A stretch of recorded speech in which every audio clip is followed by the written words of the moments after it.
ضرورت ہے کیا کریں؟ بس چاہیے تو حلال ذریعے سے چاہیے، چاہیے تو حلال اور صحیح ذریعے سے چاہیے، غلط طریقے سے نہیں۔ اللہ تعالیٰ ویسے ہی حالات بنا تھا، ویسے ہی حالات بنا۔ اچانک ایک طرف سے ایک گاڑی کا نئی شو روم، نیا کمپنی کھلی، چاہتے کہ اس کی مارکیٹنگ ہو، اس نے کیا اعلان کر دی؟ وداؤٹ انٹرسٹ گاڑی لے کے جاؤ 10-12 ہزار روپے بھر کے، وداؤٹ انٹرسٹ۔ اس کو گاڑی سے مطلب تھی، اس کو کرشمہ اور شائن سے مطلب نہیں تھا، اس کو ٹو ویلر سے۔ جیسی نیت اللہ نے ویسے حالات پیدا کر دی۔ یا پھر کسی دوست احباب چاہنے والے نے دیکھا کہ یار بہت زیادہ ضرورت مند ہے، گاڑی کی سخت ضرورت ہے، اس نے کہا بھائی میرے پاس کچھ پیسے ہیں 20-25 ہزار روپے ویسے بھی میرے پاس پڑے ہوئے ہیں، تم استعمال کرو، جب آئیں گے تب دے دینا۔ ایسے 2 لوگوں نے مدد کر دیے، گاڑی آ گئی، ان کے ہی پیسے اپنی سیلری میں سے اپنی تنخواہ میں سے ادا کر رہا ہے، اور گاڑی بھی آئی۔ کیوں؟ نیت جیسی فیصلے بھی ویسے۔ کیا کہتے ہیں صلی اللہ علیہ وسلم؟ اللہ تعالیٰ بندوں کے گمان کے مطابق رہتا ہے، بندہ جیسا گمان کرتا اللہ اس کو ویسا کرتا ہے۔ بعد میں آخرت میں تو ہے ہی حساب کتاب، سزا، وہ جزا، دنیا میں اللہ تعالیٰ کر رہا ہے۔ تو یہ ایک شبہ تھا کہ لوگ اس کے بغیر کیا ہے، سودی کاروبار کے بغیر جینا نہیں چاہتے، اس کو ناگزیر ضرورت سمجھتے ہیں، جبکہ بہت بڑی غلط فہمی ہے۔ اس سے سنگ دلی آتی ہے، اس سے خود غرضی آتی ہے، اور معاشرے کا بگاڑ ہوتا ہے۔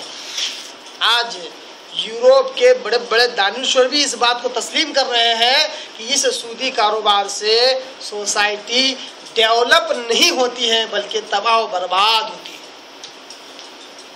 اس سے صرف وہ لوگ ہی ترقی پاتے جن کے پاس ہے، اور وہ لوگ جن کے پاس نہیں ہے وہ اور تنزلی کا شکار ہوتے ہیں،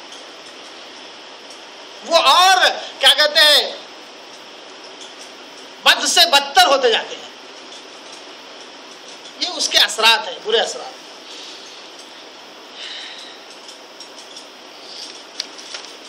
آئیے ایک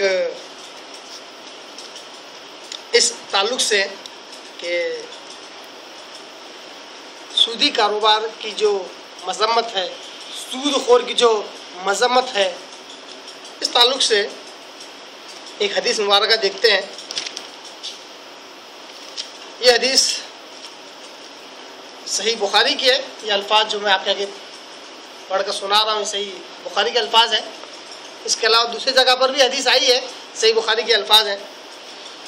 سود خور جو سود کھاتے ہیں ان کی مذمت کے تعلق سے آپ صلی اللہ علیہ وسلم نے ایک حدیث میں اس طرح کہا۔ اس حدیث کے راوی سمورہ بن جندب رضی اللہ تعالیٰ عنہ، سمورہ بن جندب رضی اللہ، یہ حدیث کے راوی ہے۔ وہ کہتے ہیں کہ آپ صلی اللہ علیہ وسلم